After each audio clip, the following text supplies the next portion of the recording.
아틀레티코의 알바레스를 1,400억에 팔았고 트로아에서 사비뉴를 600억에 영입했으니 결과적으로 800억을 번 셈이지 않나? 근데 그 녀석 이름이 사비우입니까 사비뉴입니까? 뭐 본명은 사비우고 별명이 사비뉴란 말이 있던데 본명은 사비우가 맞으며 지난 시즌 지로나 인대 시절에도 사비우란 이름을 사용했지만 맨시티 이적과 동시에 은퇴한 동명이인 선수 사비우와 구분하기 위해서 브라질어로 작은이란 의미의 점이사 인유를 붙여 사비뉴란 애칭으로 등록했다. 어떻게 불러도 상관이 없긴 하지만 되도록이면 사비뉴라 불러주는 게 좋지 않겠나? 호돈신 호나우두에 대한 존경심 때문에 이름을 바꿨던 외계인 호나우지니와 비슷한 경우로군요. 그럼 만약 절 동경하는 선수가 등장한다면 더브라 위뉴라는 애칭으로 활동할 수도 있지 않겠습니까? 인유는 보통 브라질계 선수들이 붙이는 건데 굳이 브라질 선수도 아닌 덕배의 이름을 딸 필요가 있겠나? 아무튼 남들은 이적 시장에서 천문학적인 비용을 지불할 동안 우린 오히려 돈을 벌었음에도 1라운드 첼시 원정에서 2대0 완승. 이러니까 어차피 우승은 맨시티란 말이 나오는 거 아니겠나? 뭐 그동안 워낙에 많은 돈을 썼기에 고작 1년 안 쓴 거 가지고 이러는 게 우습긴 하지만 어찌됐든 현재 맨시티라는 팀이 더 이상 보강이 필요 없는 완벽한 스쿼드란 의미 아니겠습니까? 유일한 이적생 사비뉴가 리그 첫 경기부터 부상을 당하긴 했지만 큰 부상이 아닐 거라 생각하며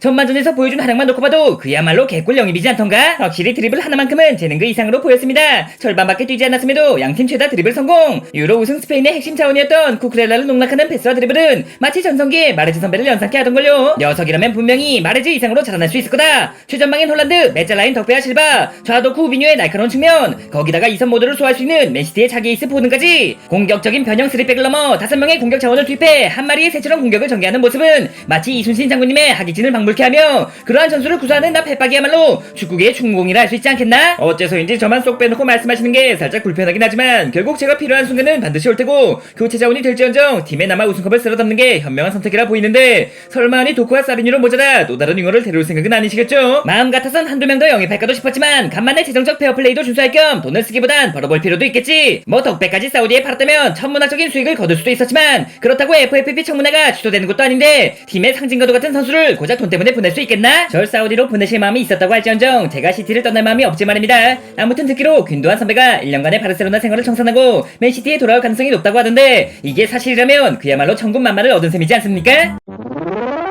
균도안이라면 이미 복귀가 확정적이라 할 수 있으며 다행히도 바르셀로나 측에서 공짜로 보내줄 계획이더군. 뭐 그 대가로 칸셀로의 재임들을 요구할 것 같지만 자그마치 960억이나 주고 영입했던 녀석인데 아무리 나한테 무용지물이라 해도 무조건 돈을 받고 팔아야 하지 않겠나? 지당하신 말씀이십니다. 공짜로 보냈던 선수는 응당 공짜로 다시 데려야 하는 법이고 비싸게 영입했던 선수라면 무조건 돈을 받고 팔아야 하는 법이죠. 진짜로 돌아왔구나 도안이 형. 바르셀로나 생활은 좀 어땠어? 뭐 1년 만에 돌아온 거라 봐선 레바민인지 뭔지 해도 역시 우리 맨시티가 최고지. 지난 시즌 라리가와 챔스, 코파 델레이와 수페르코파를 통틀어 도합 51경기 나와 5골에 14도움을 기록. 비록 그 어떤 우승컵도 들어올리지 못했지만 골에 비해 도움이 적던 맨시티 시절과 달리 도움 능력까지 완벽하게 장착하며 33살이란 나이가 믿기지 않을 만큼 더욱더 성장해 축구 도사를 넘어 축구 귀신으로 거듭났지. 아무리 무관으로 시즌을 보냈다지만 도안이 형이라면 이미 우승컵이 차고 넘치지 않던가? 굳이 우승컵 한두 개 더 얻겠다고 맨시티에 돌아오기보단 바르셀로나에서의 첫 번째 우승을 노리는 게 낫지 않았겠어? 바르셀로나에 남고 싶은 마음도 없지 않았지만 바르셀로나에서 날 원하지 않고 있으니 별 수 없지 않겠나? 그러니까 절이 싫어서 중이 떠난 게 아니라 절이 중을 싫어해 보내는 거라 할 수 있지. 조금 전에 말씀하신 스탯만 놓고 봐도 팀 내 최고 수준의 활약이라 생각되는데 굳이 균도한 선배를 그것도 공짜로 보내려는 특별한 이유가 있던 겁니까? 뭐 어린 선수들과의 갈등도 없지 않았으며 다들 바르셀로나의 재정 상황이 그리 좋지 못하던 거 알지?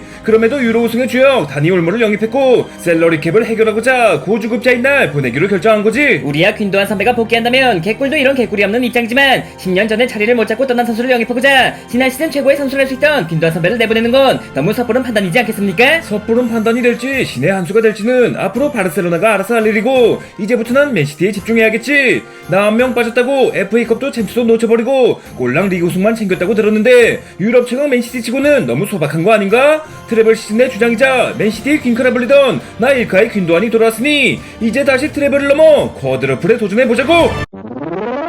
균도한 말 맞다나 지난 시즌 우리가 리그 3연패를 달성하긴 했지만 명색이 현 시점 유럽 최강이라 불리는 구단이 리그 우승 하나만으론 만족할 수 없지 않겠나? 프리미어리그와 챔피언스리그, FA컵과 카라바오컵 이번 시즌만큼은 단 하나의 우승도 다른 팀에 넘겨주지 않으며 프리미어리그 최초로 쿼드러플을 달성하는 거다. 근데 어째 맨시티의 진정한 본체를 할 수 있는 로드리가 안 보이는걸요? 설마 제가 돌아왔다고 녀석을 팔아버린 거라면 쿼드러플이나 트래블은커녕 더블도 힘들어진다는 거 모르십니까? 우리가 에데르송이나 덕배는 팔 수 있어도 로드리만큼은 죽었다 깨어나도 판매 불가라는 거 몰라? 유로 우승 휴가 이후 이제 막 복귀를 해서 지난 첼시전엔 나올 수 없었지만 조만간 팀에 합류해 늘 그랬듯 자신의 눈썹을 잃으면서까지 승점을 얻어줄 수 있을 거다. 로드리 선배의 공백에도 불구하고 지난 첼시전에서 완승을 거둘 수 있던 건 귀염둥이 루이스와 코바치치 선배의 활약 덕분이지 않습니까? 특히나 코바치치 선배라면 지난 시즌까지만도 적당히 쓸만한 수준으로 보였는데 이번 시즌 개막과 동시에 죽신 바이브를 제대로 보여주고 있으니 이거 어쩌면 로드리 선배에게도 드디어 휴식이라는 게 주어지겠는걸요. 로드리 없이 한 경기를 이겼다지만 부상도 아닌 로드리를 벤치에 두는 것만큼 멍청한 행동이 없다는 건 몰라? 복귀와 동시에 정경기 풀타임 선발 녀석이 나보다도 빨리 늙어 죽을지언정 필드 위 선체로 죽는 게 가장 명예로운 죽음 아니겠나? 끝없는 혹사로 인해 내년쯤에 눈썹이 전부 날아가는 게 아닌가 싶지만 올해 발롱도르의 유력한 후보인 만큼 눈썹과 발롱도르를 맞바꾸는 거라면 누구든 모나리자가 되고 싶지 않겠습니까? 나 역시 수많은 트로피를 얻으면서 소중한 모발을 잃었다는 거 알지? 축구란 원래 등가 교환의 법칙으로 돌아가는 것이며 로드리 니가 정말 발롱도르까지 거머쥔다면 내 특별히 눈썹 문신 정도는 사비를 털어 지원해주마. 개인 수상도 개인 수상이지만 그보다 중요한 건 팀의 우승이죠. 말씀하신 것처럼 트래블 넘어 쿼드러플 우승을 달성한다면 저 역시 사비를 털어 감독님께 명품 가발을 선물해드리겠습니다. 가발이나 모발이식은 하수들이나 하는 거라는 건 몰라? 자고로 진정한 명장은 자외선을 두려워하지 않고 매 경기 터치라인 근처에서 선수를 독려해야 하는 법. 따가운 햇살에 모발이 날아갈수록 점점 더 많은 우승컵을 거머쥐는 것이고 네로라는 명장 중에 대머리가 많은 것 역시 그러한 이유 때문이지 않겠나? 뭐 유전적인 이유도 없지 않겠지만 확실히 요즘 들어 대머리 감독들이 많이 보이긴 합니다. 그 중에서도 유독 빛나는 정수리와 이마에 주름 한 개당 필승밥 하나씩이 담겨있다는 이 시대 최고의 천재 빡빡이 과르디올라 감독님이 계신 한 번뜩이는 전술로 현대 축구를 주도하는 건 레바민도 파리도 아닌 무조건 우리 맨시티일 겁니다.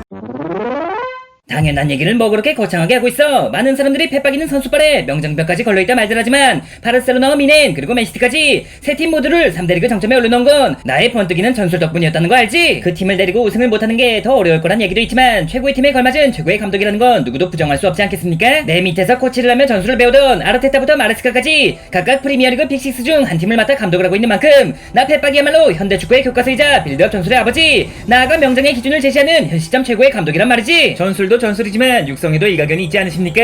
만수르님의 빵빵한 지원을 바탕으로 비싼 값에 데려온 선수도 많지만 저 포든을 비롯해 수많은 유망주를 정상급으로 키워냈으며 심지어 덕배형이나 실바선배 역시 감독님을 만난 뒤로 기량이 한층 더 올라갔으니까요. 선수의 재능을 알아보는 광기 어린 눈동자, 그리고 그 선수를 어떻게 활용해야 최고의 효율을 낼 수 있는지 정확히 분석해내는 전제적인 좌뇌와 감각적인 눈에 솔직히 말해 메시와 세월간이라면 누굴 만났어도 성공했을 선수였겠지만 나 펫박이를 만난 덕분에 누구보다 빠르게 남들과는 다르게 성장할 수 있던 거 아니겠나? 메시 선배가 수상했던 8번의 발롱도르 중 적어도 4번은 감독님 덕분이지 않겠습니까? 감독님 밑에서 뛰었던 90, 11, 12 4년 연속 발롱도르를 거머쥐었으나 감독님께서 바르셀로나를 떠난 뒤로 2년 연속 호날두 선배에게 발롱도르를 내주었으니 그 시절 펫박이가 메시발이었다면 메시 역시 펫박이발이 없었다고는 할 수 없겠죠. 발롱도르 얘기가 나와서 하는 말인데 이제 메날두의 시대도 끝났겠다. 올해는 로드리, 내년엔 덕배, 2년 뒤엔 홀란드, 그리고 3년 뒤엔 포든까지 너희들이 유럽 최고의 감독 나 펫박이의 제자라면 앞으로 발롱도르 역시 우리 맨시티가 싹쓸이 할 수 있겠지? 솔직히 말해 저 같은 경우 메날두와 같은 시대를 살아왔기에 발롱도르 한번 타보고 은퇴할 가능성이 희박하다고 할 수 있지만 다른 녀석들은 다르지 않겠습니까? 늘 그랬던 맨시티가 프리미어리그 우승을 독식하고 나아가 두 번째 트래블 우승이나 구단 최초를 넘어 리그 최초 쿼드러플 우승을 달성한다면 제 아무리 은바페나 벨링엄이 미쳐 날뛰어도 발롱도르의 주인공은 유럽의 정점 그 자체인 맨시티에서 나올 거라 생각합니다. 덕배 너도 명색이 현 시점 최고의 미드필더라 불리는 선수인데 은퇴 전에 한 번쯤은 타보고 은퇴해야지. 어찌됐든 첫 경기를 승리로 장식하며 기분 좋은 출발을 알릴 만큼 이번 시즌도 목표는 무조건 우승이다. 뭐 홀란드의 백업 선수가 여의치 않다는 점이 유일한 불안 요소를 할 수 있지만 홀란드가 다치지 않으면 그만이고 골이야 다른 선수가 넣으면 그만이지 않겠나? 어차피 우승은 맨시티. 이 불변의 법칙을 다시 한번 증명하며 트로피란 트로피는 전부 다 쓸어 담고 유럽 최강팀의 클래스가 무엇인지 제대로 한번 보여주자고.